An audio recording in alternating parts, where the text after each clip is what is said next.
Blog Talk Radio. Are you ready to take a bite out of the competition? Are you looking for ideas to make your business better? Welcome to the Core Business Show with Tim Jacquet, sponsored by Apple Capital Group. At the core of every successful business, you'll find people making a difference. And with each episode of the Core Business Show, we talk with those people, examine those ideas, and explore the strategies that make them special. Now, the host of the Core Business Show, Tim Jacquet. Good afternoon, everybody. Welcome to another episode of the Core Business Show. I'm Tim Jacquet, your host. Today, we were talking to Anna Betancourt. She's a director out in California at two parishes, and she's the director of liturgy and music at one of the parishes. And we're going to talk to her for the next 30 minutes or so, talk about her life, her career, and her music. She's also another composer and recording artist for OCP. We've been doing a series of OCP Hispanic musicians for the past week and a half, and we say the best for last. I'm not going to get you beaten up. So anyway, Anna, welcome to the program. Thanks for having me on the show. I appreciate it. I guess tell us about your musical journey. Now, how did you get started? Well, I could say I've been singing in church music since I was 5 years old. That was about the time when the Spanish choir was formed here at my parish in Norwalk. Mm-hmm. My mom was a founding member of the Spanish choir here at the parish, and so, took me by the hand, and as is very common in Hispanic choirs, it's multi-generational. Mm-hmm. People take their kids, and you're singing with mom, and grandma might be in the choir as well. So it's multi-generational. So that's where I got started. I sang with mom all that time, and I was just in awe of the organist because, believe it or not, yes, we sang with an organ. Wow. It was never a guitar mass or, accompanied by guitars, but for over 25 years it was organ. So I was kind of in awe of the organist, and I just said to my parents, I just want to be like her. I want to be able to play. And sure enough, I started taking music lessons, and I think I did my first mass maybe when I was about 10 years old, playing the organ. I could barely reach the organ pedals, but I did it. So eventually I became the Spanish choir director at about age 18 or so. And, I had some wonderful mentoring going on there. I learned so much with the Spanish choir. I think first and foremost, what it is to serve. I learned commitment, what it is to be community, and humility, what it is to have a musical ear. I learned the value of a musical ear because many, and I would say all, didn't read a note of music, but they were quite musical and had that musical gene, so they made beautiful music. I then just kind of ventured into the English side of things at the parish and did the children's choir, and eventually became the music director at the parish and was doing all of the choirs, including the contemporary, ensemble, the teen mass, the handbell choir, the children's, the Spanish. So kind of the gamut. I've had a lot of experience, and I now am the music or Spanish choir director at the Cathedral of Our Lady of the Angels, and I'm thrilled to be there. And as far as OCP, I had some wonderful friends, connections that I made there, and I can tell you the story of kind of how I made it there, or how they got to know me. Yeah, I talked too much, Tim. No, we're learning about you. Okay, so basically in 1993, there was a letter that went out. They were looking for Latino bilingual young people to form a choir in Los Angeles that would then travel to Denver for World Youth Day, and we were to sing at the Spanish liturgies for World Youth Day, and of course the final liturgy with the Pope John Paul. So I went through this audition process, and the director of that choir was Steve Grundy. Yeah. And Steve Grundy just basically became a wonderful mentor, a wonderful friend to me, and opened so many doors. And Steve actually did work for OCP for some time. But this is where I got to know Stella. This is where I got to know Rudy, and so many other wonderful musicians that work for OCP. So that's me in a nutshell.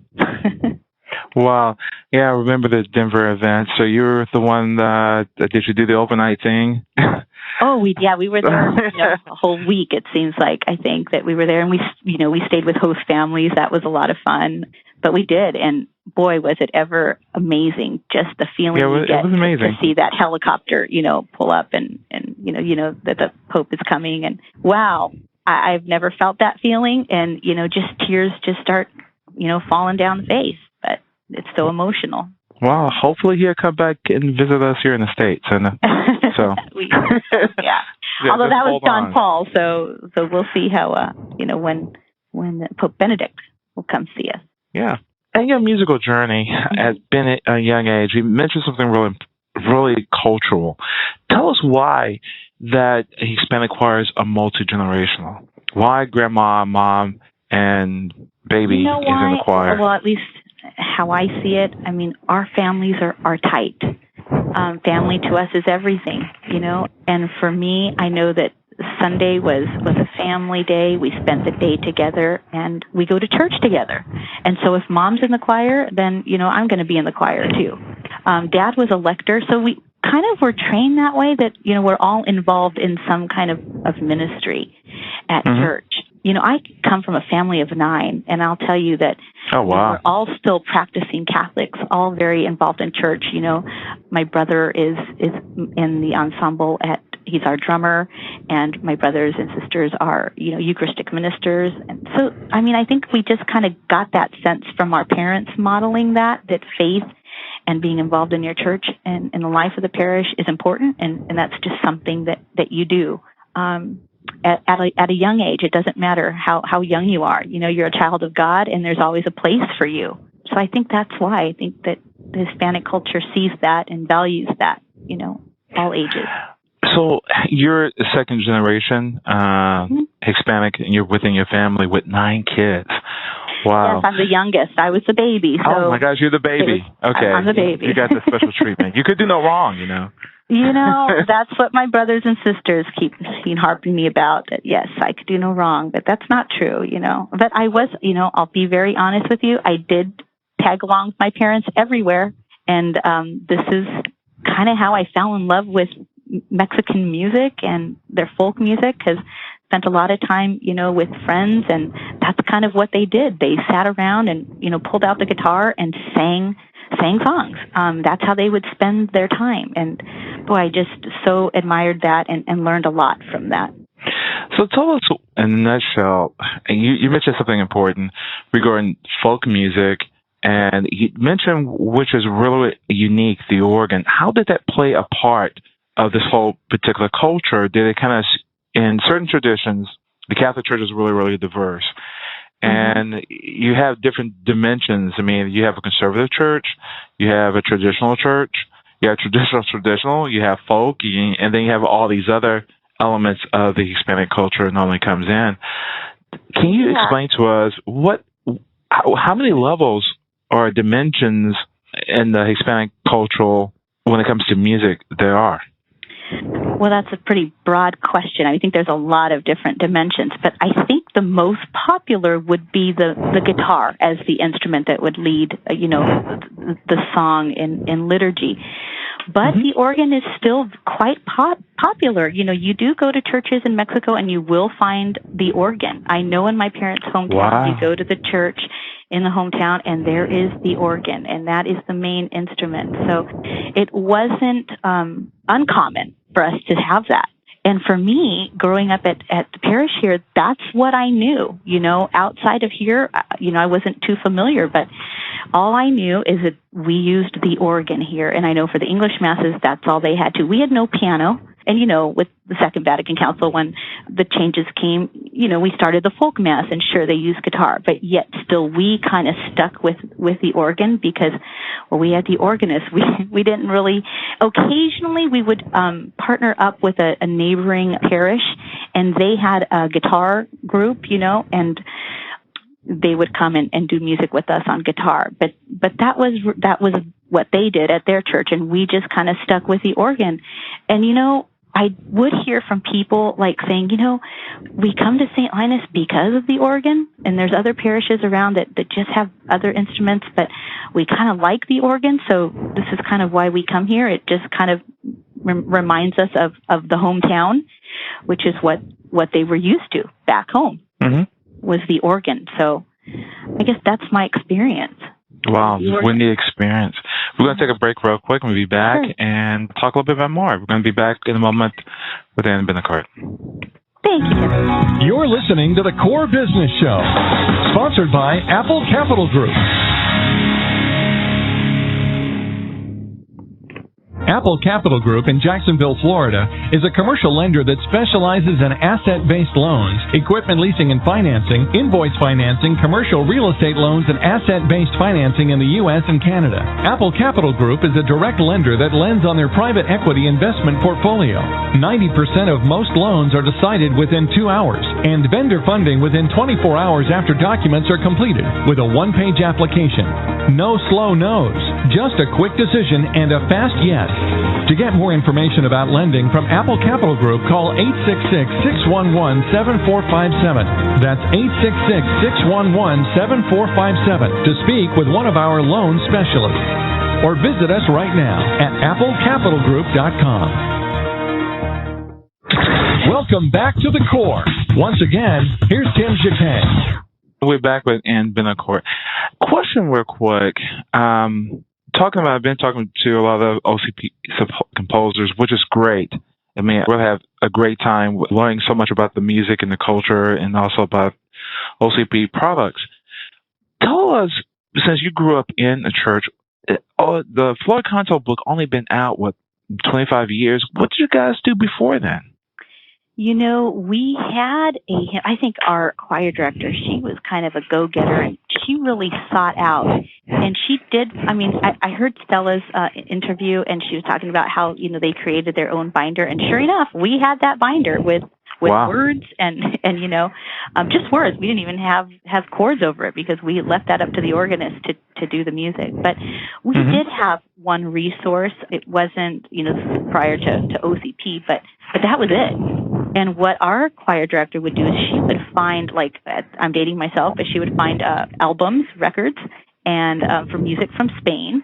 And she would say, Anna, this is a great Christmas song. Can you learn it? And she would just play it for me, and I would kind of have to just pick it out on the piano, on the org, and teach it to them. And they would type out the words, and that's how we learned our new Christmas song for this year, because resources were so limited as far as notated music or anything like that. But basically, you find a recording somewhere, and you pluck out the notes and figure it out yourself. Thank God for the gift of the musical ear. That's why I value that, and I say that to choirs all the time.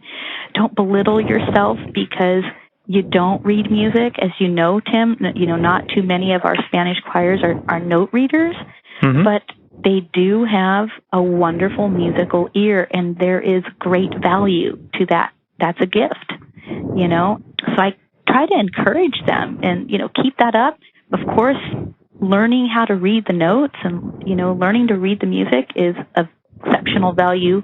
And just think how much better you're going to be when you have the note reading down and you have this tremendous gift of a musical ear. You can be that much better of a musician with that. So we depended on the ear a whole lot. Wow. It's kind of amazing because you really look at it, you have the chicken or the egg concept. In every director's face, do you rather have the talented person or the person who reads the music? And and every single time I think, okay, maybe in this case I need the person to read music. This person I'd rather have the ear.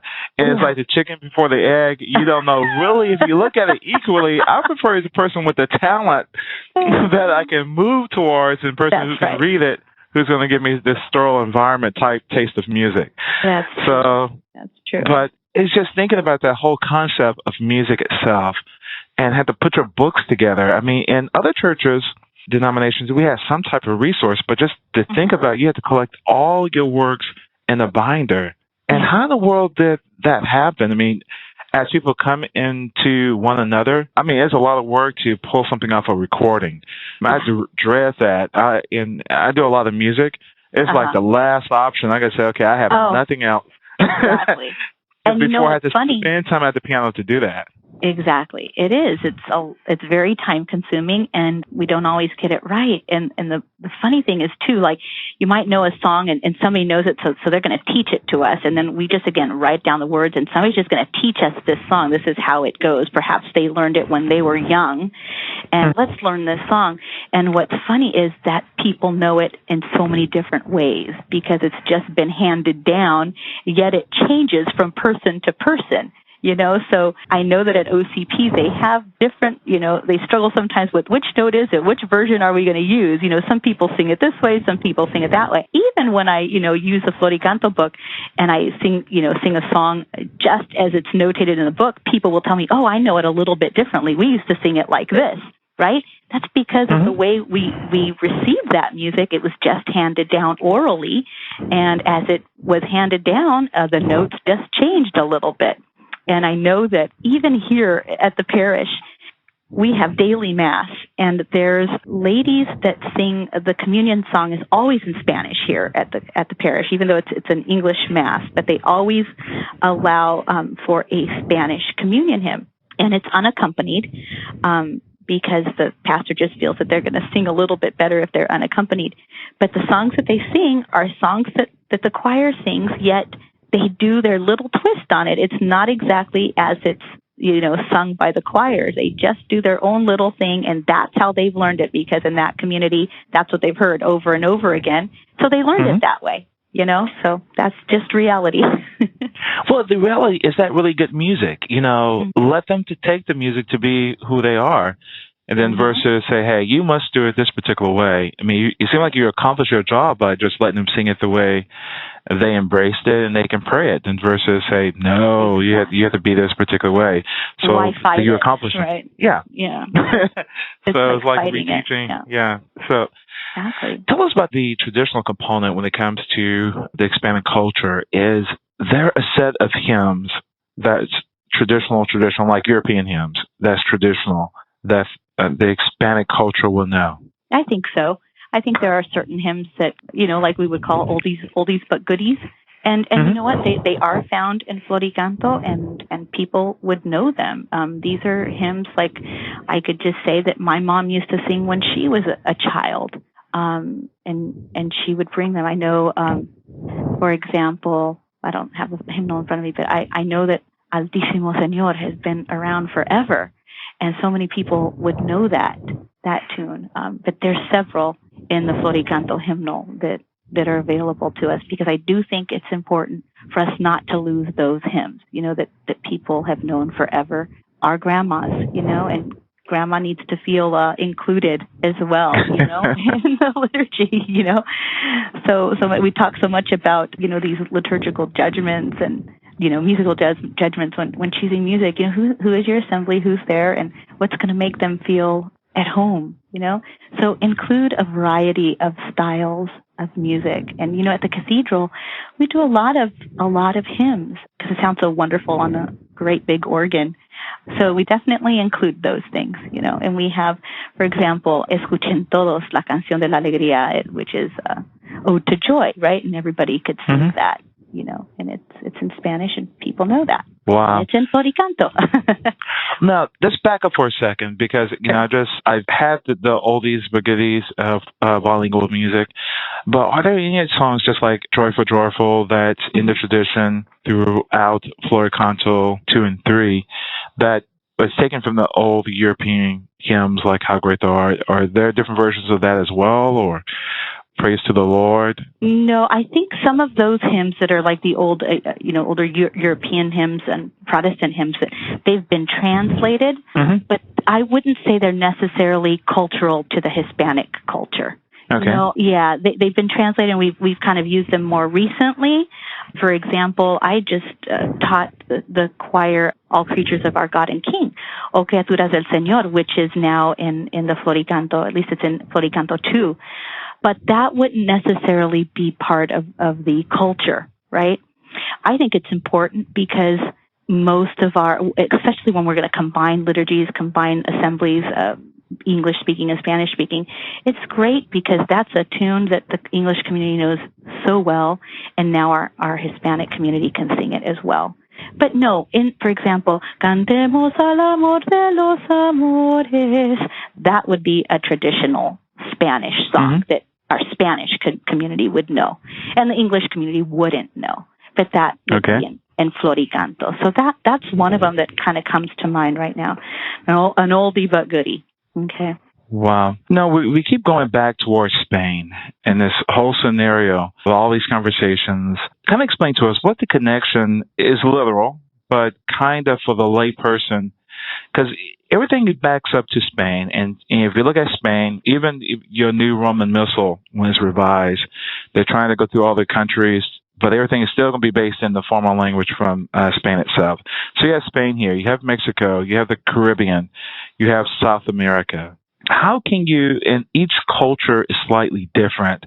When we talk Hispanic, and the reason I'm saying is because I know we lumped a lot of things with Africa together, and all the cultures are different. The languages are different. Is it fair to say that everything within Hispanic culture, if you're from Spain, from Mexico, you're from the Caribbean islands, you're from South America, if everything makes sense, is this all the same, or the culture is going to be a lot different? Dramatic differences between Mexico and Spain and the Caribbean islands and South America. Are you with the music? As far as music goes? Oh no, I think music. I wouldn't say they're all the same at all. I think definitely the musical styles are quite varied. That's the beauty of Floricanto 3, that it includes so many of the different styles of music from different parts of the world, of the Hispanic world. So no, I would definitely say no, we are completely different. I mean, you have your Mexican ranchero, mariachi style music, and then you have your, Cuban rhythms and all of that Puerto Rican style music, and then your Chileno music from Chile. So no, absolutely not. I would not say that we kind of all fall under one umbrella. It's definitely varied styles, and that's what I love about OCP has definitely tried to reach out so that really people can connect, right, with that style of music. There's that song, Canto de Comunión, which is Salvadoran song. It's quite different, but has wonderful rhythms, and kind of tough to get all those words in, but people love it. And I tried that the other day at the cathedral for the first time, and I said, this is a Salvadoran piece, and kind of like eyes lit up. And it's like, really? And it's like, oh, that's kind of part of me, right? To be able to feel included. It's just not from Spain. This is just not from Mexico. But now they're reaching out, to Salvadoran people and different Central American, people and Argentinos. There's some wonderful Argentinian tunes in there as well. So no, I think OCP is doing the right thing and headed in the right direction, absolutely, to be all inclusive. Well, talk about ministry as a whole. These common languages, what hold these communities together between Mexico, the Caribbean, and South America, Chile, and so forth, is just the common language, the culture. Yeah. Okay. And that what ties them to, so is it? Yeah, but our cultures, our faith is so important. For the Hispanic community, faith is at the center of our family life, I'll tell you, Tim, that I grew up, we would pray every single night, whether we wanted to or not. And you heard the moans and groans like, oh, Mom, right now, we're in the middle of our favorite TV show. But no, and it didn't come till later, much later, that I really appreciated that. I came to appreciate, look what that did for us, and I think we know our moms in our Hispanic culture are just the center of our life, the center of our faith life. They're the ones who kind of instruct us. Not always. Dads have a strong role too, but moms in particular have a real important role in nurturing our faith. So I would say across the board in the Hispanic culture, faith is important. Your church, your activity involvement in your church is right up there, with family life. With the Catholic culture itself, is it one and the same now? It's just so embedded. And the reason I'm going to go to another question about that, because I remember having an interview yesterday with someone Islamic, and Islamic is spreading all over the Middle East. And my question is, and I was explaining to him, I said, well, the Catholic is so embedded, and a lot of cultures, within, like South America in Mexico and so forth. Is it considered the same in one? Now that culture is so embedded as being Catholic, that's part of the Hispanic culture itself? I would love to say that. I would love to say that. And I would say so. I would say so because, who are Hispanic families? Look at all the people that come to or presenting their child to the church. When they're 3 years old, I want to present that. Well, nobody in the English community does that. That's kind of a Spanish cultural thing, and they come for their quinceañeras and special things like that. And really, sometimes these aren't people that are church goers every Sunday, but this is part of the culture. This is kind of what we do as Hispanics, as Mexican Americans. So we got to do it. Unfortunately, sometimes they don't know the reasonings why we're doing it, but it is part of the culture. My baby's 3 years old. I got to present him, to the church, or a newborn, even before they're baptized. So I would say, being Catholic is very much a part of being Hispanic. That's changing, a reality, but, still, I think it's a main part of who we are as Hispanics. Yes, our faith, our church. So I'm going to be look at when the Pope comes to Mexico. I mean, oh my Lord. Definitely. Yes, it means the world to them, when he's there. Do you think from the unchurched, or I was explaining to him yesterday, I said, I don't think Islam has a chance in Mexico and South American countries under any circumstances. I mean, I just can't see it because being Catholic is who they are, and they've done this for generations, and it's part of their culture. And I've seen some other cultures in the Middle East that's a lot different. Have you heard of this movie that's out right now, For Greater Glory? I've heard of it, but I haven't seen it yet. I haven't seen it yet, and I've told myself I can't see any other movie until I go see this one. I've been invited, let's go see this. No, I haven't seen For Greater Glory, and I've made this pact with myself to see it because it's all about that. When they were threatening, religious freedom in Mexico, and there's this uprising. They're threatening our faith, and they put their lives on the line for their faith. And I think people would do that all over again, Tim. That's how important our faith is to us. Absolutely. Before we take a station break real quick, I'm going to play one of your songs. I had a pastor ask me this question just a few weeks ago. He said, how can I get the Hispanic community to come out for Holy Days of Obligation? Because he's trying to make it into a vigil.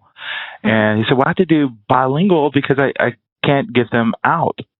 Any advice do you have for him? Say, I would ask.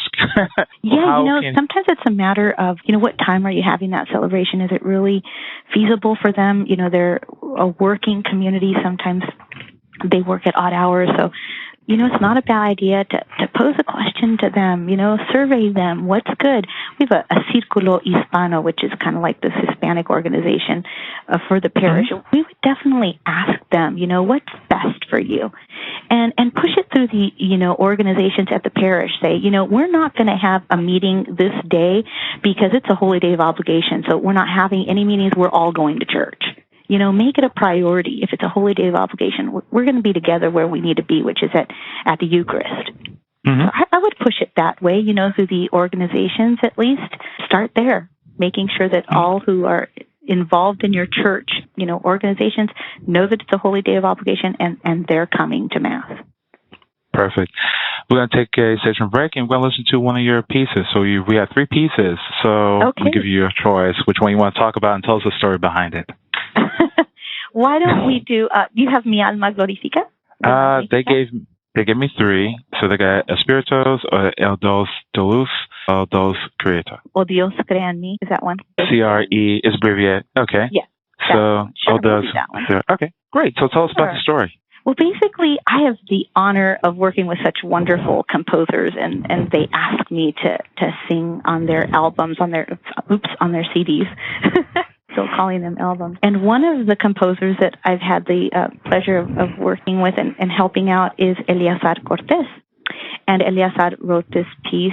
It's Psalm 51, O Lord, create in me a clean heart. And so I intone it, and it's, of course, a psalm for the Lenten season. So it gets a lot of use. And that's been a really popular song that has taken off. Many people know it, many people use it, and I've just really connected. I think the melody is well written, and people just kind of connect with that one. I do get to sing on this piece with Rudy Lopez. I know you talked to Rudy earlier. So it's just one of the more well-known pieces that I have recorded, but it's a piece from Eleazar Cortés. Okay, no problem. We're going to take a break and go ahead and play this tune. Wonderful. We'll be back in a moment. Thanks.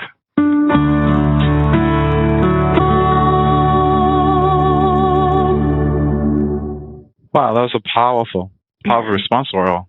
Wow, pretty voice. Great song. Thank you, Tim. Just so happy and honored to work with wonderful composers that write just some beautiful melodies. Wow.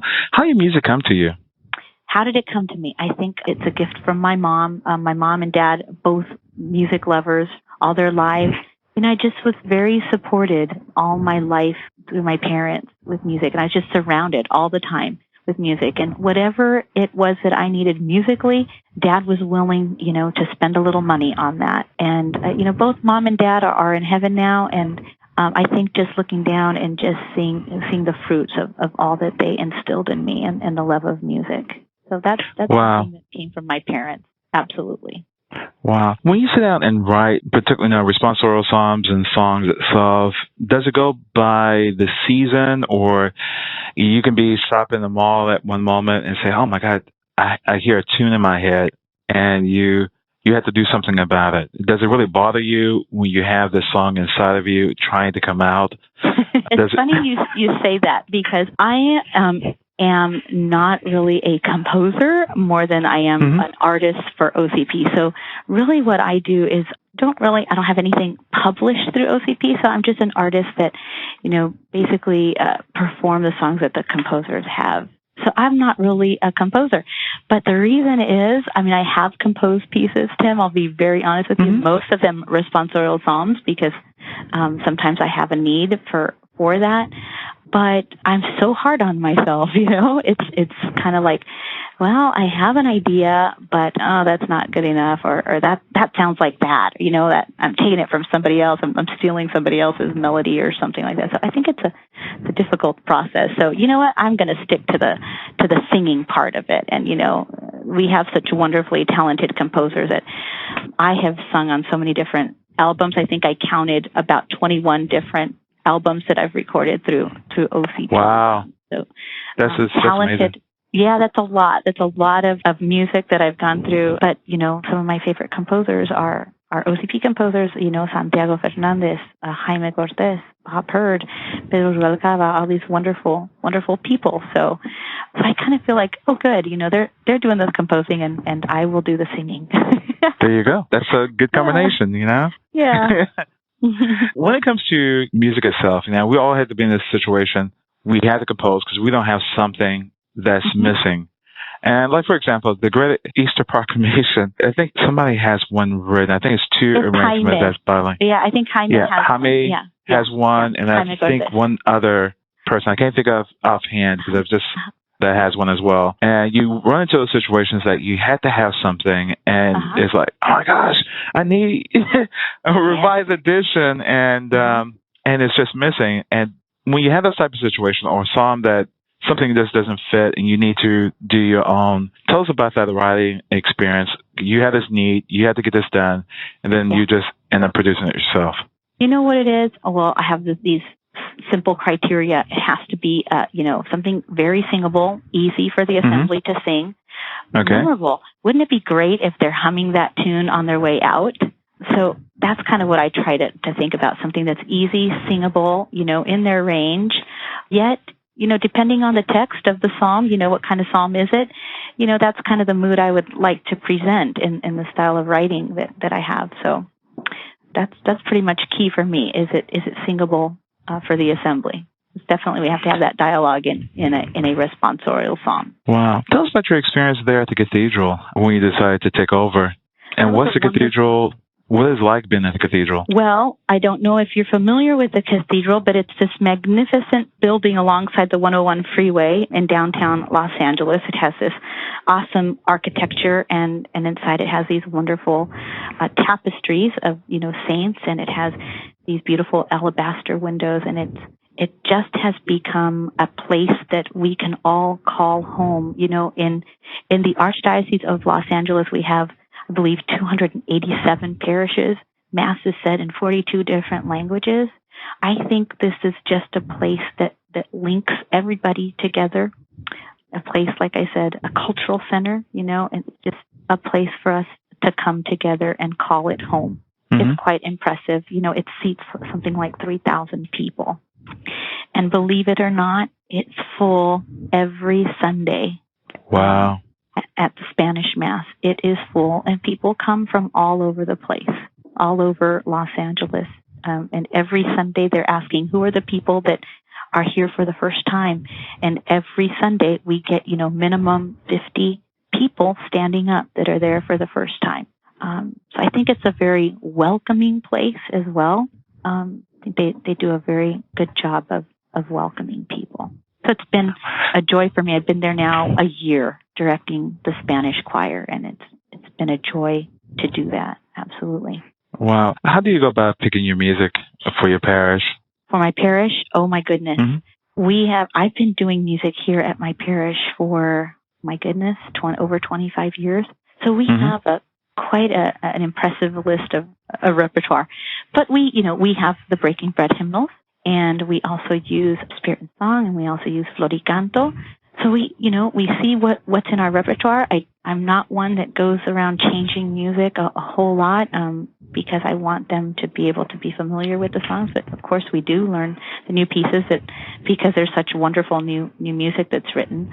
But of course, we sit down and we look at the readings. What are they calling us to? Very important for me that liturgy, should take us somewhere. I love what the documents say that, it should be calling us to charity, to justice, and to evangelization when we walk out those doors. So I love text that is, that kind of says that takes us beyond our church doors. So I love finding pieces like that. Wow. We're going to take another break, and we're going to go play another track. So now you got a choice of two. Okay, let's do Mi Alma Glorifica. See, is it Espiritus? The other one. Okay. Are those the other one. Okay. Okay, the other one. Okay. Thanks, Tim. We're going to play the other one. So take a break. We'll be back in a moment. Excellent.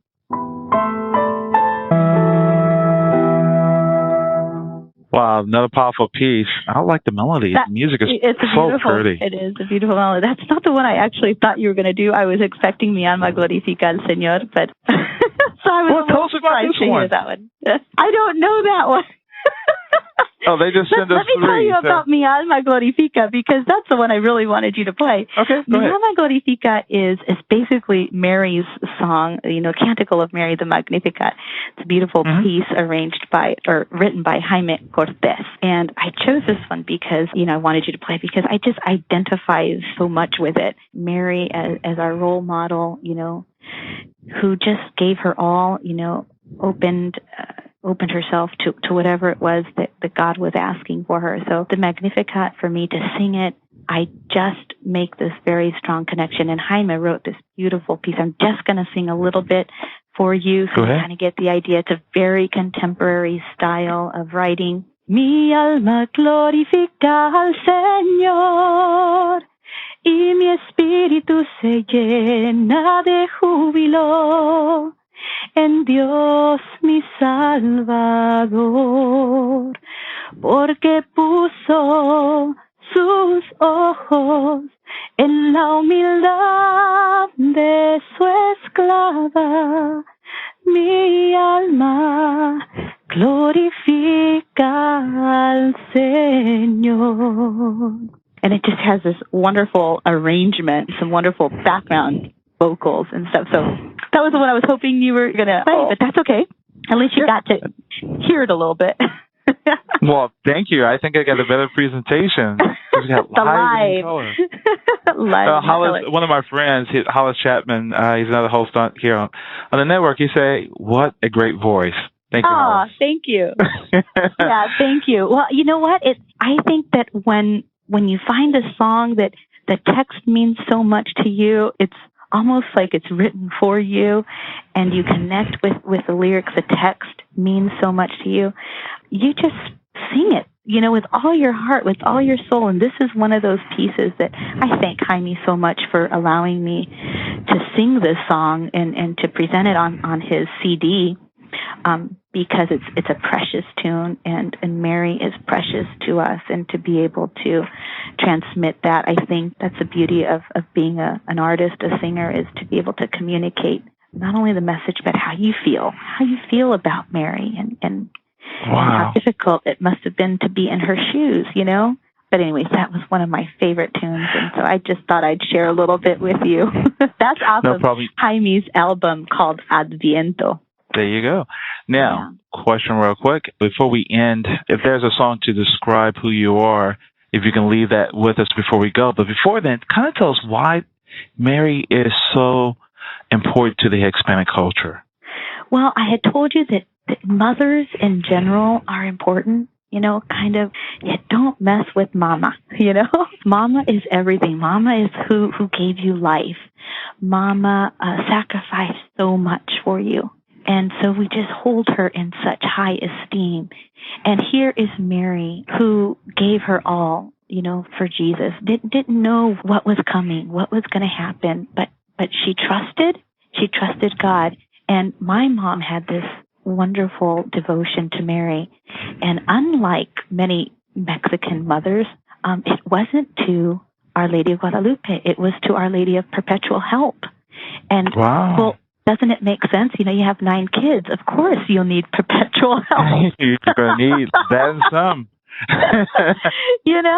And so I kind of acquired that same love for Mary, in particular, Mary, Our Lady of Perpetual Help, because it's almost contagious. Mom has this devotion, and so do we. And I see her, when I see an image of Our Lady of Perpetual Help, who's the first person I think of? It's my mom. It's her. And my mom was a saint, honestly. She just was this beautiful person. Like I said, she sacrificed everything. She sacrificed it for us, for her children, as did Mary, the Mother of God, sacrificed everything for Jesus, her son. So how can we not but lift her up and, just honor her for everything that she did, for who she is? Wow, that's really amazing. In closing, what do you want to leave us with? And if there's a song, describe who you are. If you can not really talk about that song, just tell us what that song would be. I think you heard it, O Dios crea en mí. I love that song because we're constantly faced with temptation. We're constantly surrounded by, things that can take us from Christ, pull us away, and we fall. And we are constantly in need of being lifted up. And we have this great God of whose mercy is endless. It's endless. It's endless. And so what does that psalm say? Create in me a clean heart, God. I know I'm a sinner. I've fallen, and yet you keep picking me up time and time again. So just because God's mercy is so great, I love that song. And like I said, the way Eleazar wrote it, I was just able to empty myself in that melody and really pray that text. And I think people who know that song and sing that song feel the same way. You could just really surrender yourself to that text. Oh, God, create in me a clean heart. I'm a sinner. We all are sinners. Yet your love is an ending, and your mercy, right? It's an ending for us. So thank God for that. And that's one of my favorite pieces. I hope you enjoy it. You enjoyed it too. I will. Thank you so much for spending a little bit more than 30 minutes. Thank you for sharing all your knowledge and your wisdom with us, and thanks for having me. These 55 minutes with us. Thank you. Take care. Muchas gracias. Okay. Muchas gracias back. Take care. Okay. God bless. Bye-bye. Again, this has been another production of the Core Business Show. I'm Tim Jacquet, your host. Thank you all for listening, and you can download this episode on iTunes and Blog Talk Radio. Everybody take care. Have a great day, and happy summer. Thank you for listening to the Core Business Show with Tim Jacquet.